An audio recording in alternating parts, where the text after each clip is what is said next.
साथियों, आज स्वाध्याय एवं सत्संग क्रम संख्या 139 में हम आदरणीय भागीश शर्मा जी, जो कि सुप्रीम कोर्ट के एडवोकेट हैं, हम उनका हार्दिक स्वागत करते हैं। आपके द्वारा आज का विषय स्वतंत्रता आंदोलन के सेनानी और भारत के प्रथम राष्ट्रपति भारत रत्न डॉक्टर राजेंद्र प्रसाद का जीवन वृत्तांत। आप इससे पूर्व में भी भारतीय स्वतंत्रता संग्राम के महानायक शहीद आजम सरदार भगत सिंह का जीवन वृत्तांत ले चुके हैं, और इससे पूर्व में आपने धर्म चक्रवर्ती श्री चित्रकूट पीठाधीश्वर स्वामी श्री रामभद्राचार्य जी महाराज का जीवन वृत्तांत एवं संदेश ले चुके हैं। अब डॉक्टर राजेंद्र प्रसाद एक ऐसी शख्सियत जो शुरू से ही विशिष्ट गुणों के साथ, विशिष्ट परिवार के साथ, विशिष्ट इलाके में जिनका प्रादुर्भाव हुआ। राजेंद्र बाबू का जन्म 3 दिसंबर 1884 को बिहार के सारण जिले में हुआ था, जो अब वर्तमान में सिवान जिला है। राजेंद्र बाबू के पिता महादेव सहाय संस्कृत और फारसी के उस समय बहुत बड़े विद्वान थे, और उनकी माता कमलेश्वरी देवी एक धर्मपरायण महिला थी।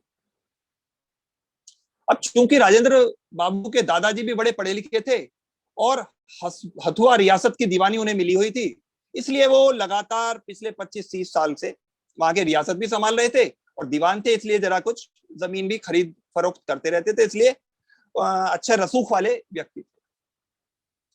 राजेंद्र बाबू के पिताजी भी अपनी पिता के इस जमींदारी में हाथ बढ़ाते थे और देखते थे। राजेंद्र बाबू के जो चाचा थे वो घर पर ही रहकर घर के कामों को, घर की व्यवस्था को और जमींदारी को भी देखा करते थे।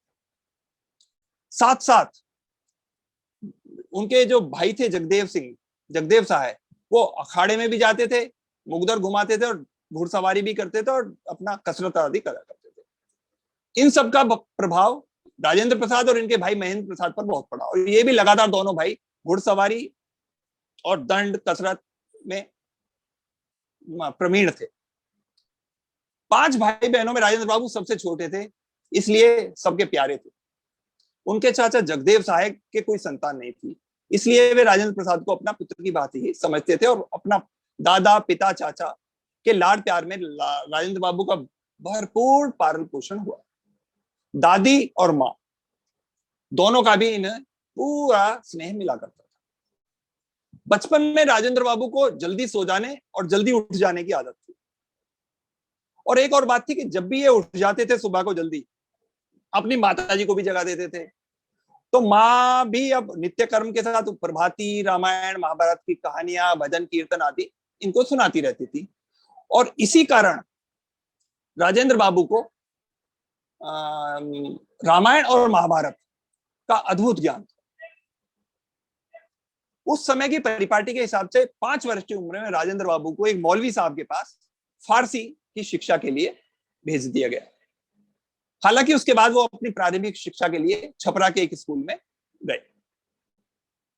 उस समय का जैसे रीति रिवाज थे, लगभग 13 वर्ष की उम्र में राजेंद्र बाबू का विवाह श्रीमती राजवंशी देवी से हो गया। उनका वैवाहिक जीवन बहुत सुखी रहा, और उसके पीछे एक कारण यह भी रहा कि उनके अध्ययन और अन्य कामों में श्रीमती राज देवी ने कभी भी कोई रुकावट नहीं डाली और उन्हें सदा इस काम के लिए प्रमोट किया।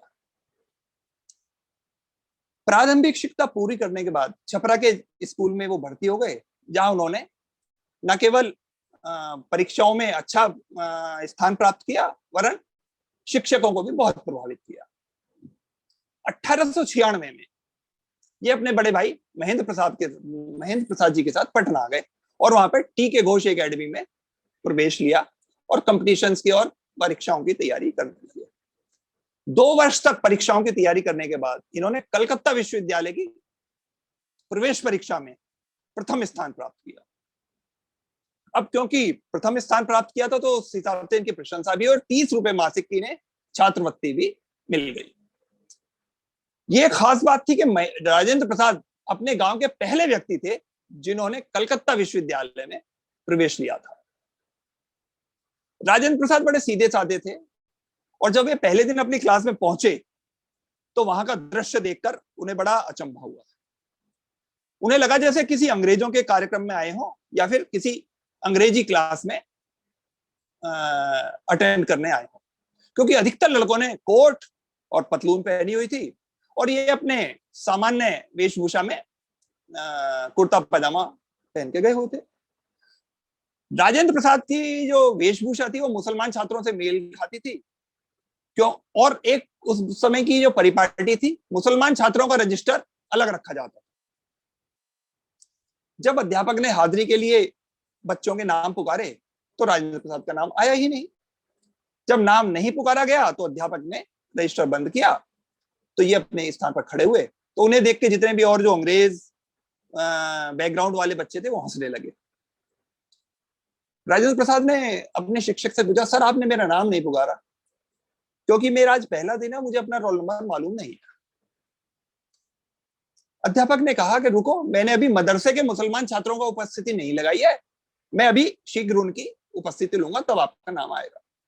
तो राजेंद्र बाबू ने कहा कि सर मैं मदरसे का छात्र नहीं हूं, मैं तो बिहार से अभी अभी आया हूं और हाल ही में मेरा नाम भी इसमें लिखा गया है। अध्यापक ने पूछा तुम्हारा नाम क्या है? तो राजेंद्र बाबू ने अपना नाम बताया। अध्यापक बड़े आश्चर्यचकित हुए और उन्होंने कहा, अरे तुम राजेंद्र प्रसाद हो जिसने कलकत्ता विश्वविद्यालय का एंट्रेंस टेस्ट टॉप किया है? राजेंद्र ने अपना सहमति में अपना सर झुका दिया। यह देखते ही बाकी सभी छात्रों की निगाह उन पर टिक गई और जो थोड़ी देर पहले तक जो छात्र उनके ऊपर हंस रहे थे, अब उनके प्रति उनका सम्मान और हो गया। अध्यापक ने भी प्रसन्नतापूर्वक उनका नाम रजिस्टर में चढ़ाकर उनकी उपस्थिति लगा। अपने ज्ञान का बेहतरीन उपयोग करते हुए उन्होंने सदा अपनी परीक्षाएं उत्तीर्ण की और इसी हिसाब से उनको स्वर्ण पदक या वजीफा मिलता रहता था। राजेंद्र प्रसाद पढ़ाई लिखाई में इतने अच्छे थे कि एक बार उनकी एग्जाम की आंसर शीट को देखकर एग्जामिनर ने कमेंट किया था, the examinee is better than the examiner. बहुत बड़ी बात है। स्नातकोत्तर परीक्षा उत्तीर्ण करने के बाद कई दोस्तों ने भारत छोड़कर विदेश पढ़ाई करने के लिए तैयारी कर ली, लेकिन राजेंद्र बाबू ने देश के प्रति अपनी जिम्मेदारी को महसूस किया, क्योंकि ये बहुत सजग थे और उन्होंने भारत को ही अपनी कर्मभूमि बनाने के लिए तैयारी की। 1902 में भारत के सबसे प्रसिद्ध विश्वविद्यालय कॉलेज प्रेसिडेंसी कॉलेज में इन्होंने दाखिला लिया। ये वही कॉलेज था जहां पे अनेक स्वतंत्रता संग्रामी सीवी रमन, सुभाष चंद्र बोस आदि शिक्षा ग्रहण कर चुके थे। 1905 में विज्ञान के क्षेत्र विद्यार्थी रहते हुए इन्होंने बहुत अच्छे अंकों से विश्वविद्यालय की परीक्षा उत्तीर्ण की और इसके बाद अर्थशास्त्र में उच्च शिक्षा की इच्छा जताई। 1907 में उन्होंने अर्थशास्त्र की पढ़ाई भी पूरी की और सदा की तरह अपनी कक्षा में और यूनिवर्सिटी में प्रथम स्थान प्राप्त किया। अब एमए की परीक्षा पूरी करने के बाद राजेंद्र बाबू बिहार के मुजफ्फरपुर स्थित लंगत सिंह कॉलेज एक था, उसमें शिक्षक नियुक्त हो गए और कुछ समय के बाद वहीं का प्रधानाध्यापक भी बन गए। लेकिन इसी बीच राजेंद्र बाबू को वकील बनने का विचार आया और ये अपनी वकालत की पढ़ाई के लिए कैलकाटा के रिपॉन कॉलेज में इन्होंने अपना दाखिला लिया। 1915 में इन्होंने अपनी कानून की डिग्री प्राप्त की और इस डिग्री के लिए इन्हें गोल्ड मेडल भी मिला। 1910 के करीब से ये अपनी वकालत की पढ़ाई में के लिए लगे रहे और जो समय के नामी वकील थे उनके संपर्क में रहते थे। एक दिन वहां के प्रसिद्ध बैरिस्टर थे परमेश्वर लाल, उन्होंने इन्हें बुलाया। परमेश्वर लाल कुछ समय पहले गोपाल कृष्ण गोखले से मिले थे और बातचीत में गोखले जी ने उनसे कहा था कि यहाँ के जो 2-4 होनहार छात्र हैं वो उनसे मिलना चाहते हैं। परमेश्वर जी ने सहज भाव से ही राजेंद्र बाबू का नाम सुझा दिया। अब राजेंद्र बाबू गोखले जी से मिलने के लिए अपने एक मित्र श्री कृष्ण प्रसाद के साथ गए। उन्हीं दिनों सर्वेंट्स ऑफ इंडिया सोसाइटी जो गोखले जी की एक संस्था थी उसकी स्थापना हुई थी और वकालत को उन दिनों ऐसा पेशा समझा जाता था जिसमें पैसा और प्रतिष्ठा दोनों है, या यूं कहिए कि सरस्वती और लक्ष्मी दोनों जुड़वा बहनें इस पेशे में एक साथ आती थी।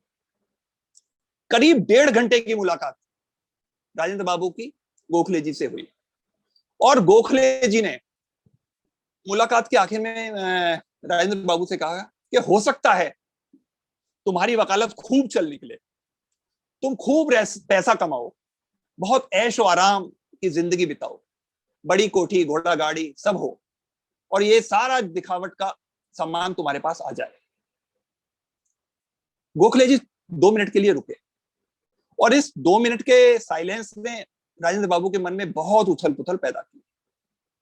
गोखले जी बोले कि मेरे सामने भी यही सवाल आया था, और इसी उम्र में भी, जब मैं एक साधारण गरीब का बेटा था, गरीब परिवार से आया था, लोगों ने, मेरे घर वालों ने मेरे से बहुत उम्मीदें लगाई हुई थी।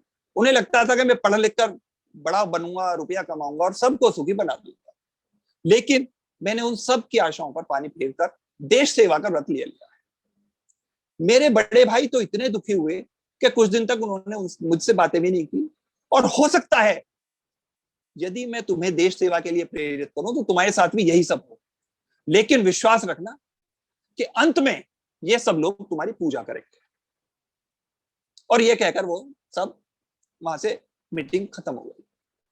राजेंद्र बाबू के मन में कई दिनों तक संघर्ष चलता रहा, और उन्हें लगा कि इसका जो कॉन्सिक्वेंसेस होंगे, और जो घर में जो कोहराम मचेगा कि बेटा क्या देश सेवा और छोड़ने की बातें कर रहा है, तो ये तो बड़ा कठिन है। गोखले जी ने यह भी कहा कि मैं ये नहीं कहता कि तुम आज ही ये काम कर लो या आज ही सब कुछ छोड़कर देश सेवा में आ जाओ, तुम जाओ, इसका उत्तर सोच समझ के देना, हम अभी कुछ दिन बाद फिर मिलेंगे। अगला 1 हफ्ता 10 दिन जो थी, वो राजेंद्र बाबू के लिए बहुत मनोयोग में, उनका मानविक मतलब मनोयोग बड़ा डिस्टर्ब रहा। वो बहुत ज्यादा अजीब एक स्टेट ऑफ माइंड में रहे। उन्होंने कोर्ट जाना बंद कर दिया, अपने भाई के साथ भी, क्योंकि वहां रहते थे ना, वो खाते थे ना पीते थे, और भाई के साथ भी बहुत ज्यादा बातचीत उन्होंने बंद कर दी।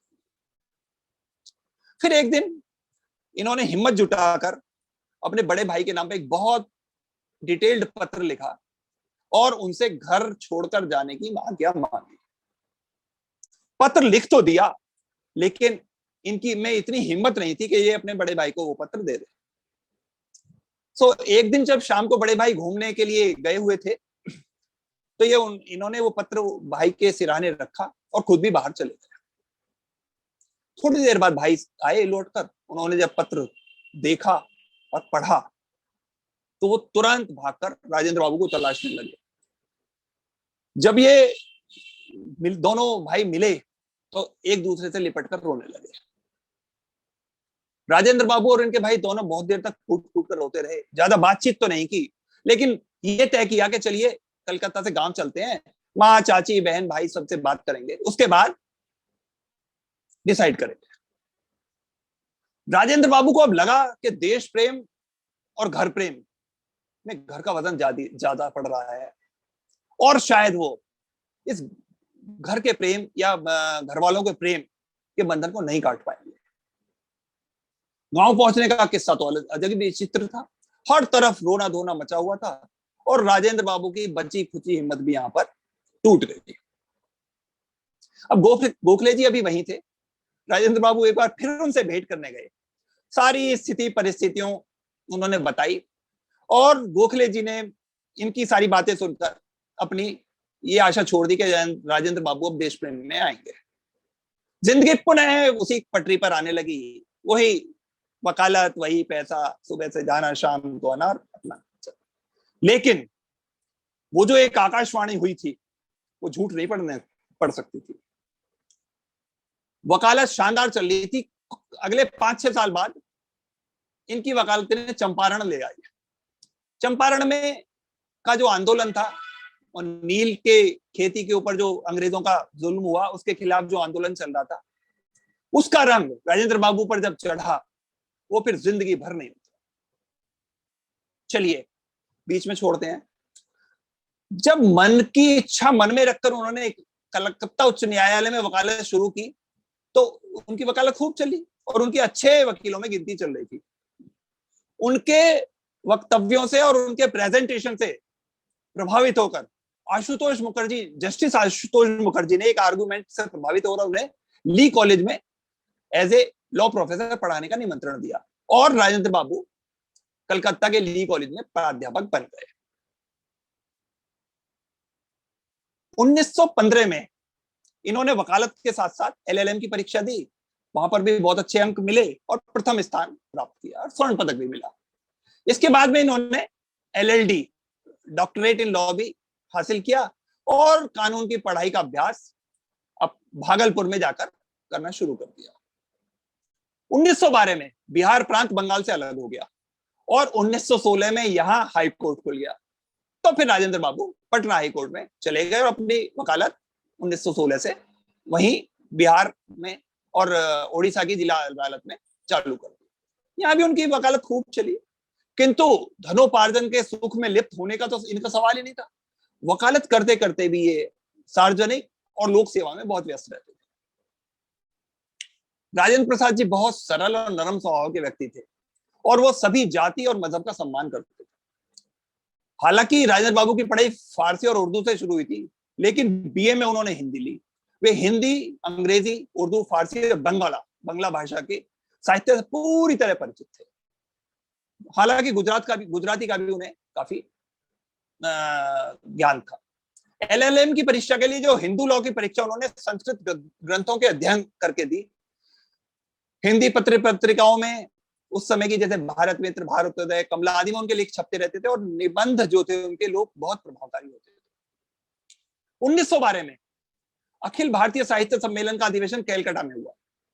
तब वो उस सम्मेलन की स्वागत समिति के प्रधान थे। 1920 में अखिल भारतीय हिंदी साहित्य सम्मेलन का 10वां अधिवेशन पटना में हुआ, तब भी वो उसके प्रधान थे।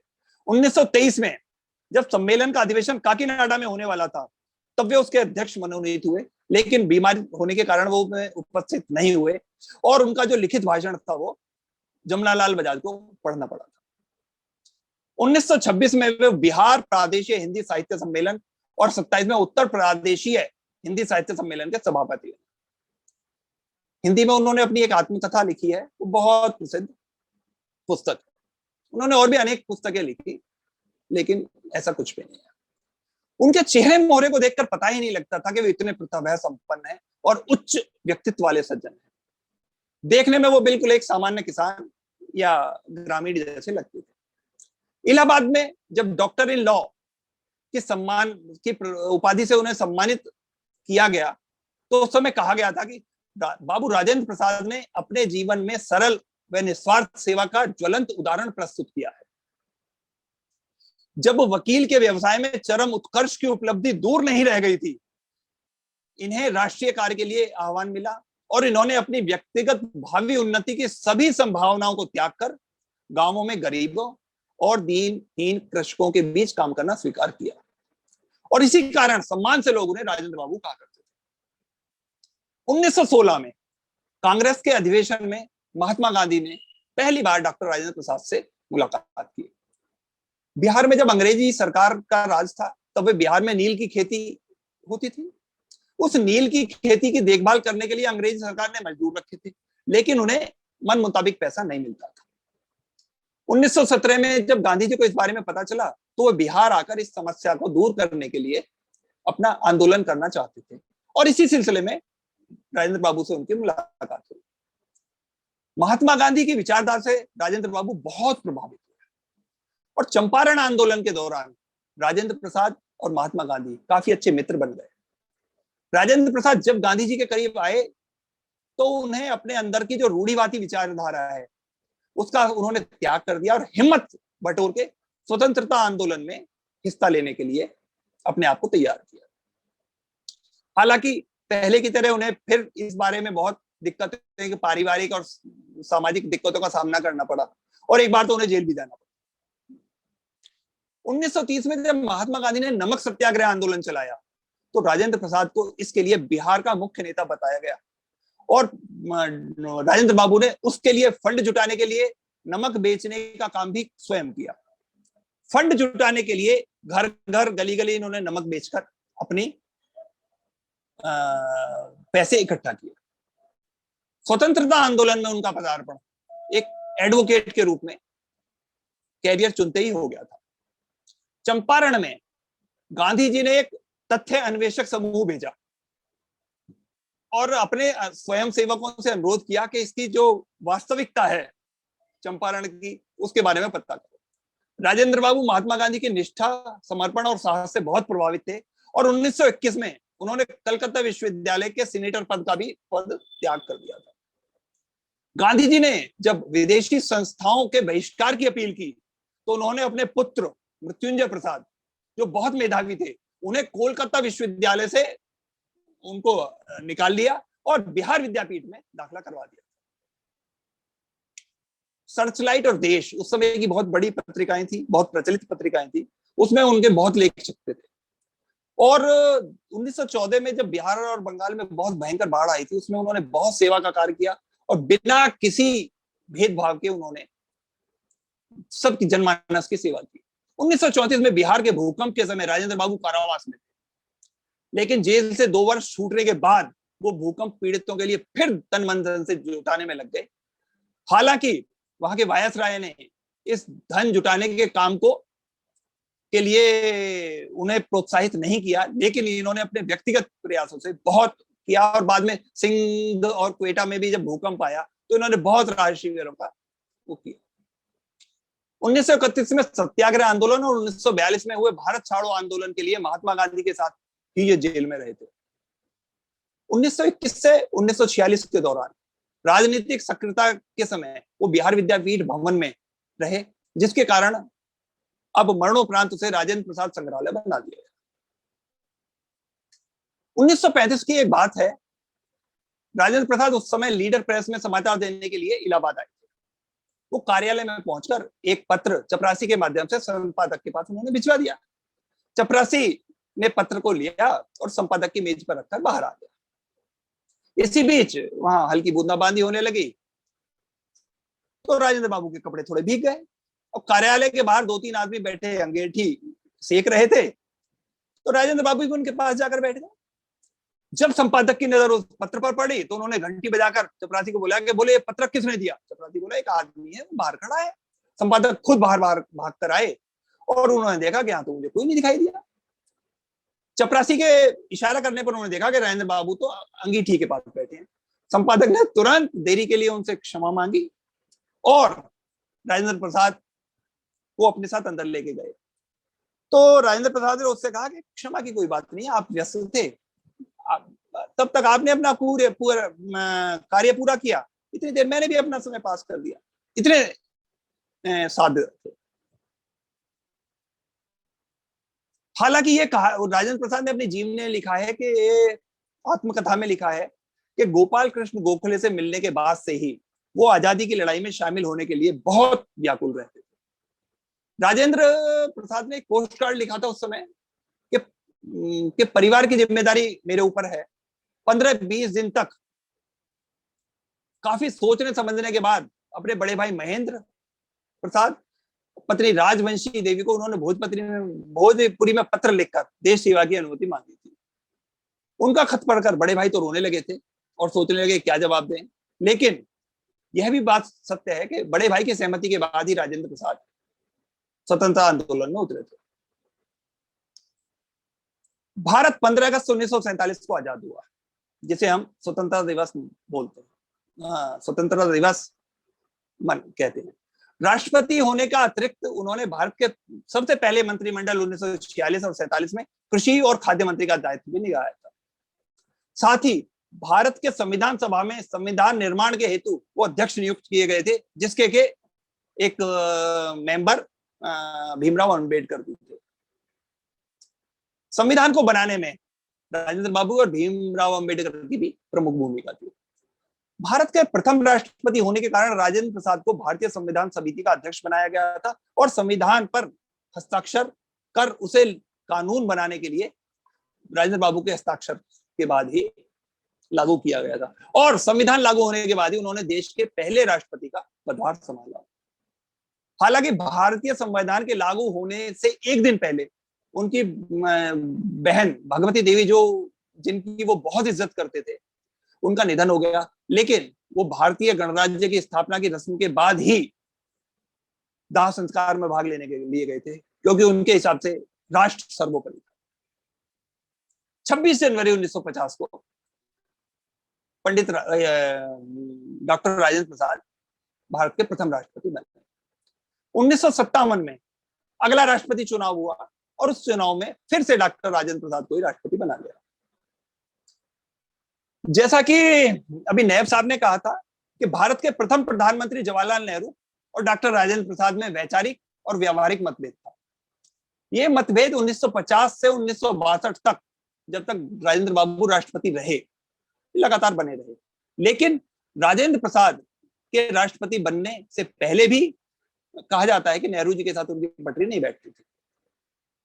माना यह जाता था कि नेहरू जी सी राजगोपालाचारी को देश का प्रथम राष्ट्रपति बनाना चाहते थे, लेकिन सरदार पटेल और कांग्रेस के कुछ वरिष्ठ नेताओं की राय डॉक्टर राजेंद्र प्रसाद के हक में थी और आखिर नेहरू जी को कांग्रेस के सभी पदाधिकारियों की और महात्मा गांधी की बात मानकर राष्ट्रपति के तौर पर राजेंद्र बाबू को समर्थन देना पड़ा। राजेंद्र बाबू राष्ट्रपति पद पर होने के दौरान भी ट्रेनों से यात्रा करते थे और छोटे छोटे स्टेशनों पर भी रुककर लोगों से मुलाकात करते थे। राष्ट्रपति पद पर आए अनेक मतभेदों के अनेक प्रसंग आए, लेकिन उन्होंने राष्ट्रपति पद पर प्रतिष्ठित होकर भी अपनी एक सीमा निर्धारित कर रखी थी और उन्होंने कभी भी उस सीमा का उल्लंघन नहीं किया।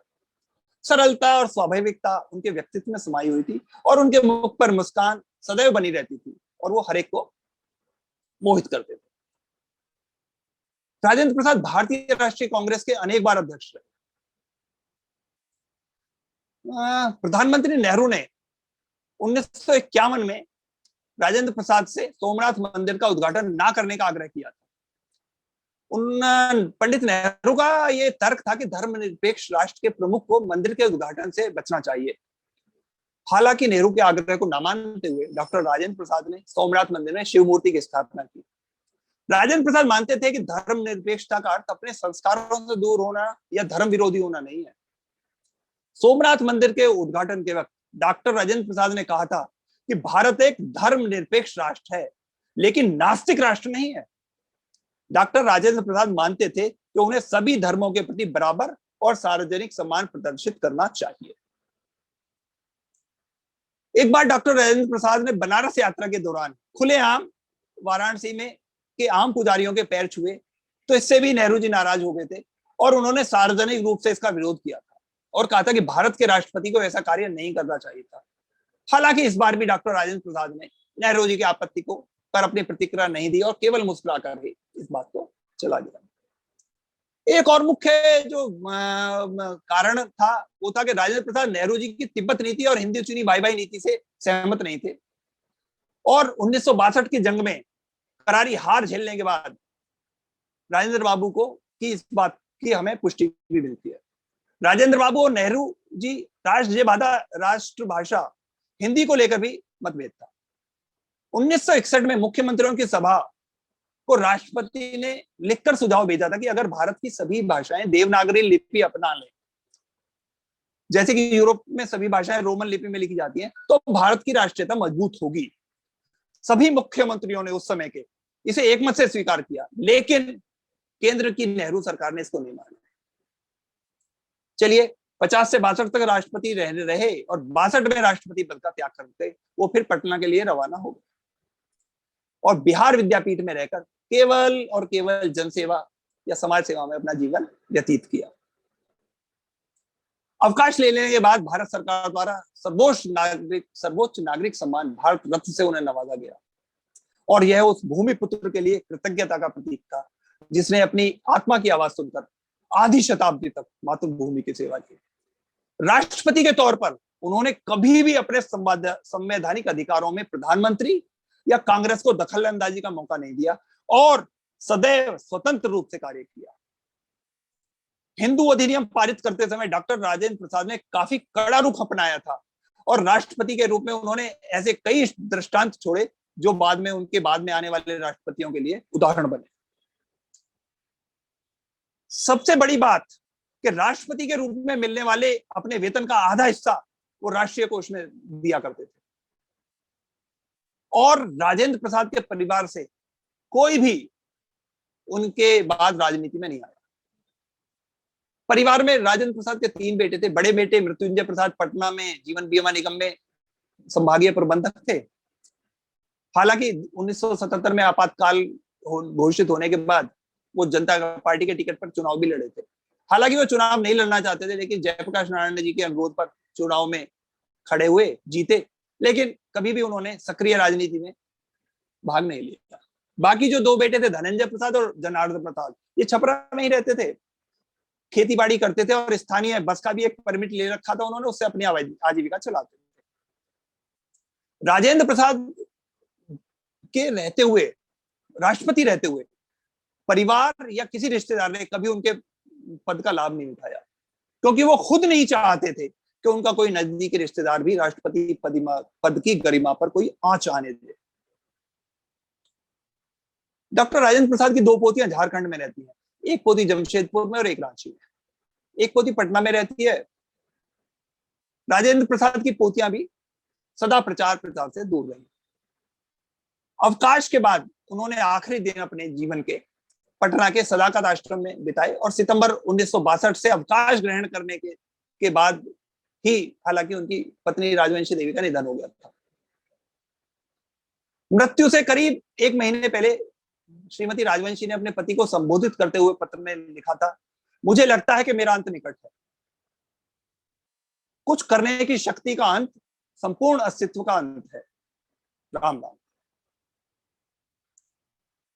राजेंद्र प्रसाद ने अपनी रिटायरमेंट के बाद अपना जो समय निकाला वो सब अपने नैतिक कार्यों के या सामाजिक कार्यों के, लोकहित के कार्यों में निकाला। उन्होंने अनेक पुस्तकों की रचना की, बापू के कदमों में, इंडिया डिवाइडेड, सत्याग्रह और चंपारण, गांधी जी की देन, खादी का अर्थशास्त्र, भारतीय संस्कृति आदि। भारत कोकिला सरोजिनी नायडू ने उनके बारे में लिखा था कि उनकी असाधारण प्रतिभा, उनके स्वभाव का अनोखा माधुर्य, उनके चरित्र की विशालता और अति त्याग के गुण ने शायद उन्हें हमारे सभी नेताओं से सर्वाधिक व्यापक और व्यक्तिगत रूप से सर्वाधिक प्रिय बना दिया है।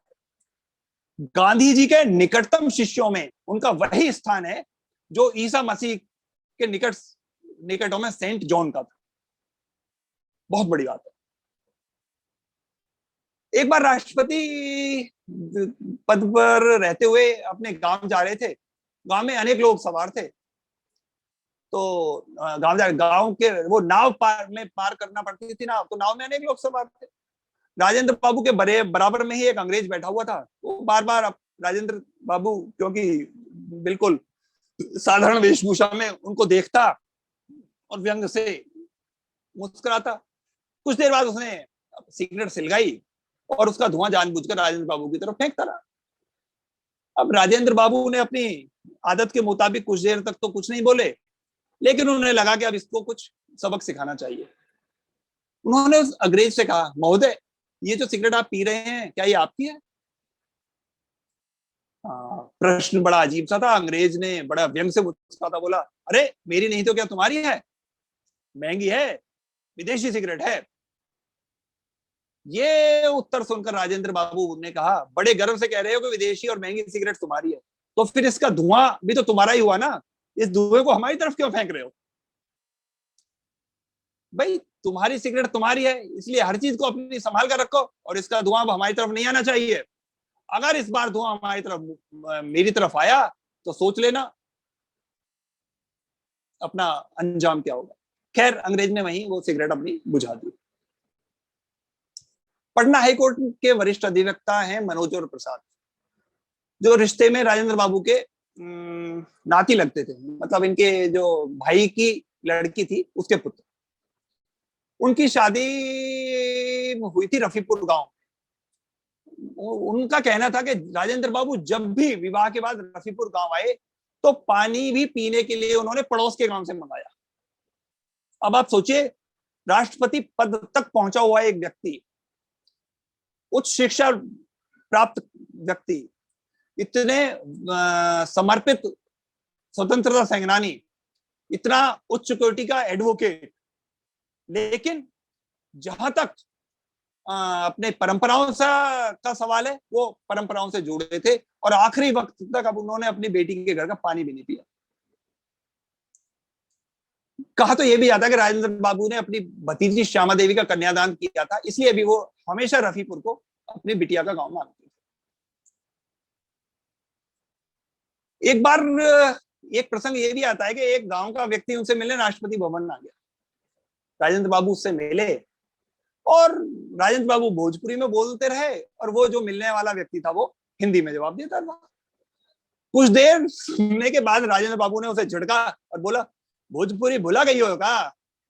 मतलब भोजपुरी भूल गए हो क्या? तो इससे वो व्यक्ति बड़ा लज्जित हुआ और उसके बाद उन्होंने भोजपुरी में ही बातें चीतें की। और जब भी होली या दिवाली के कोई कार्यक्रम होते थे उनमें बिहार के होली गीत, फगुआ खूब गाए जाते थे और खूब राजेंद्र बाबू मस्ती में शुभकामनाएं देते थे।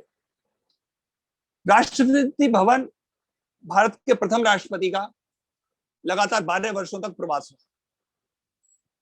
उसकी राजसी भव्यता और शान बहुत सादगी में रही थी। राष्ट्रपति भवन में राजेंद्र बाबू को एक पुराना नौकर था, तुलसी। एक दिन सुबह सुबह जब वो अपने राजेंद्र बाबू के कमरे में झाड़ पोंछ कर रहा था तो उसके हाथ से एक हाथी दांत का पेन जमीन पर गिर गया और टूट गया। और पेन गिरा तो उसकी पुराने इंक पेन था, उसकी जो इंक थी वो भी सारे में कालीन पर और फर्श पर फैल गई। राजेंद्र बाबू बहुत गुस्सा हुआ क्योंकि ये भेंट उन्हें किसी राजनयिक ने भेंट किया था और वो बहुत पसंद भी था। तो उन्होंने कहा, तुलसी तुम बहुत बार लापरवाही कर चुके हो और बस अब आज से तुम मेरी सेवा से हट जाओ और कोई और विभाग देखो। ये कहकर राजेंद्र बाबू अपने कार्यों में लग गए। बहुत व्यस्त, उस दिन उनकी कई मीटिंग्स थी, विदेशी पदाधिकारी भी आ रहे थे, लेकिन पूरे दिन उनके दिमाग में ये रहा, एक कांटा चुभता रहा कि उन्होंने तुलसी के साथ अन्याय किया है। जैसे ही अब ये सारे मिलने जुलने की कार्यवाहियां समाप्त हुई, उन्होंने तुलसी को अपने दूसरे सेवक से कहा कि जरा तुलसी को बुलाओ। तुलसी आ गया और डरता डरता उनके सामने हाथ जोड़कर खड़ा हो गया। उसने देखा कि राष्ट्रपति खड़े हैं, उसके सामने खड़े हुए और हाथ जोड़कर सिर झुकाए खड़े। राजेंद्र बाबू ने तुलसी से कहा, तुलसी मुझे माफ कर दो। तुलसी बहुत चकित हुआ लेकिन उससे कुछ बोला नहीं गया। राजेंद्र बाबू ने फिर नम्र स्वभाव में बोला, तुलसी मुझे क्षमा नहीं करोगे क्या? और इसके बाद दोनों, राजेंद्र बाबू और तुलसी दोनों जो है की आंखें नम हो गई और रोने लगे। ऐसे थे राजेंद्र। एक पुरानी घटना राजेंद्र बाबू के बारे में है कि राजेंद्र बाबू अपने गांव जीरादेई से जब पटना आया करते थे तो रास्ते में एक बट का बहुत बड़ा पेड़ था। और जनरली जैसे बड़ी बड़ी यात्राओं में यदि आप जाते हैं तो मिडवे होता है, उसी तरह जीरादेई से पटना आते समय एक मिडवे माना जाता था। वहां लोग जो है बैठकर अपना जो कुछ साथ में लाते थे, दाल बाटी या जो भी चटनी वटनी जो लाते थे उसे वो खा लेते थे। हर बार की तरह राजेंद्र बाबू चले और बट वृक्ष के नीचे जाके रुक गए। वहां और जो इनके मित्र साथी थे सबने दाल बाटी बनाई। जब सारा खाना तैयार हो गया और खाने के लिए परोसने की तैयारी हुई तो उन्होंने देखा दूर से दो लोग आ रहे हैं। उनके साथ एक छोटा सा 6-7 साल का बाल बच्चा भी था और वो उस पेड़ के निकट ही एक और पेड़ था, उस पे आकर के नीचे आके बैठ गए। थोड़ी देर में से उनमें से एक व्यक्ति उठा और इनके यहाँ जो व्यक्ति भोजन परोसने की तैयारी कर रहा है उससे कहना, मेरे बच्चे को भूख लगी है, मेरे पास एक बाटी तो है, आप 1-2 बाटी और दे दो तो इसका काम हो जाए। अब खाने के वक्त यदि इस तरह से कोई मांगे तो हर एक कोई दे ही देगा। रसोई जो सर्विस कर रहा था उसने 2 के बजाय 3 बाटियां उसके ऊपर से डाल दी। 3 बाटियां देखते हुए भी लोग लेने वाला कुछ नहीं बोला। जब उसने अपने झोले में 3 बाटियां उसके में पड़ गई तब आशीर्वाद देते हुए 2 बाटी तो उसने अपने झोले में से रख ली और कहा कि बस मेरे लिए 2 ही काफी है, लो तीसरी बाटी अपने पास रखो। और जहां सारी बाटियां रखी थी उन बाटियों में उसने वो बाटी डाल दी। उस समय की परिपाटी थी, उन्होंने कहा ये पता नहीं कौन सी जात का है, क्या है, ये तो खाना सारा बेकार हो गया। और उन्होंने कहा ले भी इस बाटी को तू ही ले जा, हम इसको नहीं खाएंगे। अब सबको भूखे रहना पड़ा। बाद में पता चला कि बाटी मांगने वाला जो था वो एक नट था, और उसने ये तरकीब निकाली थी कि किस तरह इन सब लोगों का पूरा बना बनाया खाना प्राप्त कर लिया जाए, और इसमें वो आराम से सफल भी हो गया।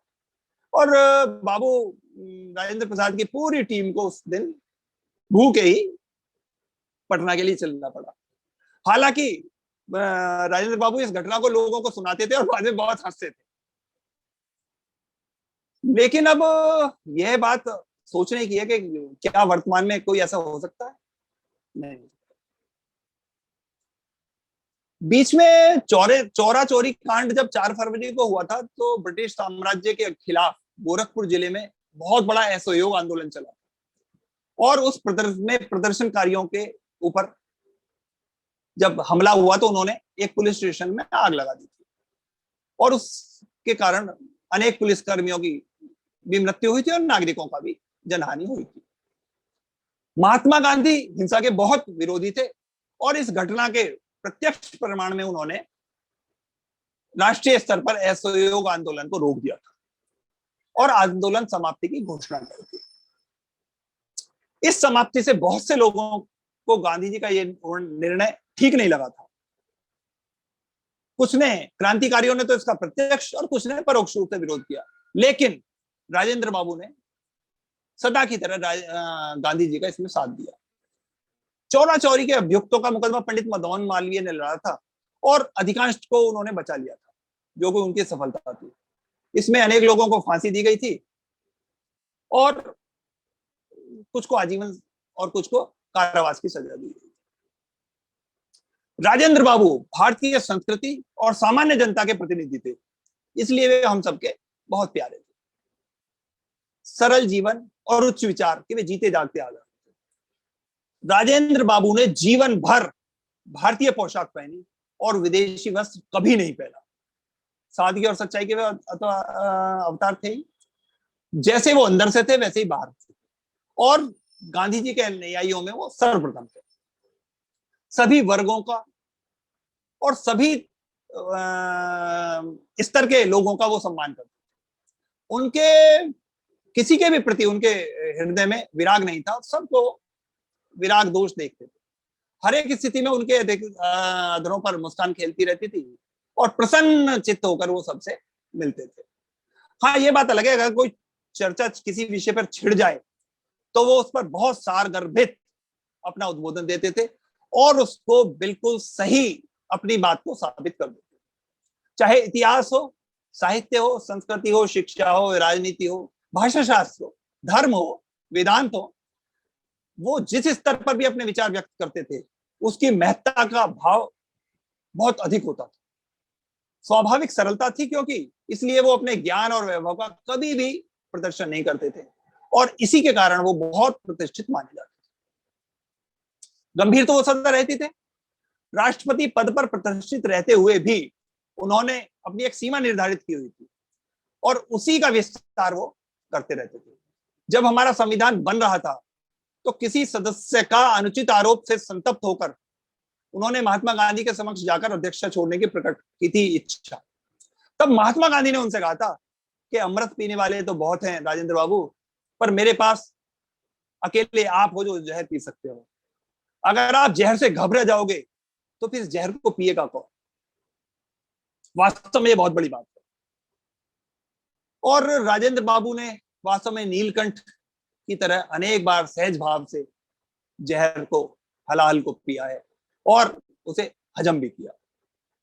राष्ट्रपति रहते हुए भी हालांकि उनके पास अनेक बार मतभेदों के प्रसंग आए, और वो अंदर तक बहुत ज्यादा विक्षुब्ध हुए, परंतु चाहे वो पारिवारिक मसला हो, चाहे वो राजनीतिक मसला हो, या भी सामाजिक मसला हो, उन्होंने सदा अपने आप को तटस्थ रखा, और जिस गरिमा और जिस ढंग से उन्होंने अपना जीवन जिया, उसको के बारे में उन्होंने कभी भी कोई संकोच नहीं किया, कोई मतभेद नहीं किया। कहा जाता है कि उस समय के अनेक जो संत थे, संत विनोबा भावे तक ये कहा जाता है कि संत विनोबा भावे भी उनसे परामर्श लेने कई बार आ जाते थे। तो इन सब चीजों को देखते हुए हम बस यही कह सकते हैं कि डॉक्टर राजेंद्र प्रसाद बहुत ही नम्र, बहुत ही सज्जन, बहुत ही शानदार व्यक्तित्व के स्वामी थे। और इन सब अनेक प्रतिष्ठित पदों पर रहते हुए, कांग्रेस के अध्यक्ष का पद हो, प्रथम निर्वाचित भारत की सरकार में मंत्री का पद हो, चाहे सर्वश्रेष्ठ राष्ट्रपति का पद हो, संविधान सभा के अध्यक्ष का पद हो, इन सबको भी पर रहते हुए जिन्होंने सादगी और जिस समर्पण के साथ उन्होंने राष्ट्र सेवा को सर्वश्रेष्ठ समझा, और हर प्रकार के परिजनों को, अपने पारिवारिक जनों को उन्होंने कभी भी ऐसा नहीं कि किसी भी तरह से उन्हें अपना कुछ अनुचित लाभ लेने की में अपवाद स्वरूप समझा हो। और इन सब के बावजूद भी उन्होंने अपनी जिंदगी बहुत शानदार और बहुत ही बेहतरीन ढंग से जी। अब मेरा आप सभी से अनुरोध है कि आज के इस उद्बोधन का मैं समाप्त करूं। ओम शांति।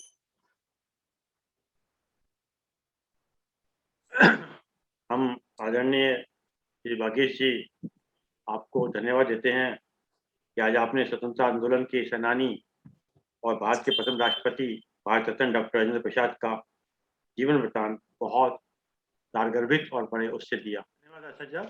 ओम शांति शांति शांति।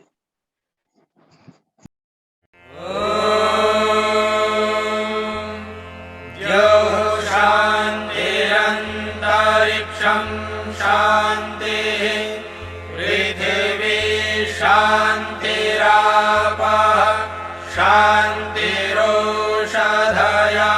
शांतिः वनस्पतयः शांतिर्विश्वे देवाः शांतिर्ब्रह्म शांतिः सर्वं शांतिः शांतिरेव शांतिः सा